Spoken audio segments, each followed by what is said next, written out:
ஓம் நமக் சிவாய. அனைவருக்கும் வணக்கம். நான் உங்கள் கரூர் பாகியலட்சுமி. இன்னைக்கு நம்ம பார்க்க போகிற டாபிக் என்ன அப்படின்னு பார்த்தீங்கன்னாக்கா, இந்த 2026ஆம் ஆண்டு சனி பயிற்சி பலன்கள் தனுசு ராசிக்கு என்ன பலன்களை கொடுக்க காத்திருக்கிறதுங்கிறத இன்னைக்கு நம்ம பார்க்கலாம். 3ஆம் இடம் என்று சொல்லக்கூடிய முயற்சி ஸ்தானத்திலிருந்து பயிற்சியாகி 4ஆம் இடத்துக்கு சனி பகவான் பயிற்சியாக இருக்கிறாரு. இது அர்த்தாஷ்டம சனி என்று சொல்லக்கூடிய ஒரு விஷயம். அப்போ இவங்க தாயினுடைய உடல் நலத்தில் கொஞ்சம் கவனத்தை செலுத்தணும் அப்படின்னு சொல்லலாம். அம்மாவுக்கு உடல் நல கோளாறுகள் வர்றதுக்கு வாய்ப்புகள் இருக்குது. உங்களுக்கும் சுகஸ்தானம் பாதிக்கப்படுறதுனால உங்களுடைய உடல் நலத்தில் நீங்கள் கொஞ்சம் கவனத்தை செலுத்தணும் அப்படிங்கிறத சொல்லலாம். படிக்கிற குழந்தைங்களுக்கு படிப்புல மந்தத்தன்மை ஏற்படுத்தும்.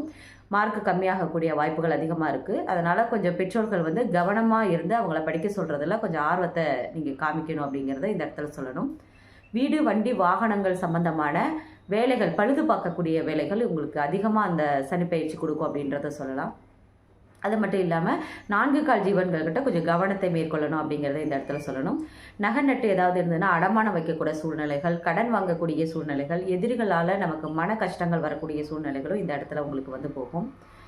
தொழில் ஸ்தானத்தில் சனி பகவானுடைய பார்வை படுறதுனால தொழில் ஸ்தானத்தில் விட்டு கொடுத்து போகணும். இல்லைனாக்கா சக தொழிலாளிகளோட ஒரு சிறு வம்பு வழக்குகள் வர்றதுக்கு வாய்ப்புகள் இருக்குது.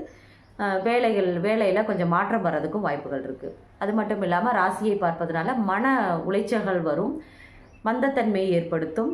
கொஞ்சம் அசதிகள் இவங்களுக்கு போகிறதுக்கு அதிகமான வாய்ப்புகள் உண்டு. அப்போ இவங்க என்ன பண்ணணும் அப்படின்னு பார்த்தீங்கன்னாக்கா, உடல் பயிற்சி செய்கிறது ரொம்ப அவசியம் அப்படிங்கிறத சொல்லலாம். தியானம், யோகா இது போன்ற விஷயங்களில் கவனத்தை செலுத்தும் பொழுது இந்த சனி பயிற்சி உங்களுக்கு நல்ல பலன்களை தரும் அப்படிங்கிறத எடுத்துக்கலாம்.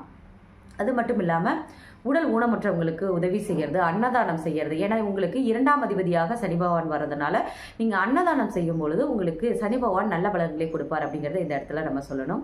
அது மட்டும் இல்லாமல் ஆஞ்சநேயர் வழிபாடும் விநாயகப் பெருமானின் வழிபாடும் உங்களுக்கு சால சிறந்தது அப்படிங்கிறது இந்த சனி பயிற்சி மூலியமாக நீங்கள் தெரிஞ்சுக்கலாம். இதெல்லாம் அடிக்கடி செஞ்சுட்டு வரும் பொழுது உங்களுக்கு இந்த சனி பயிற்சி நல்ல பலன்களையே கொடுக்க காத்திருக்கிறது அப்படிங்கிறத இந்த காணொலி மூலமாக உங்களுக்கு சொல்ல நான் சந்தோஷப்படுறேன். வணக்கம்.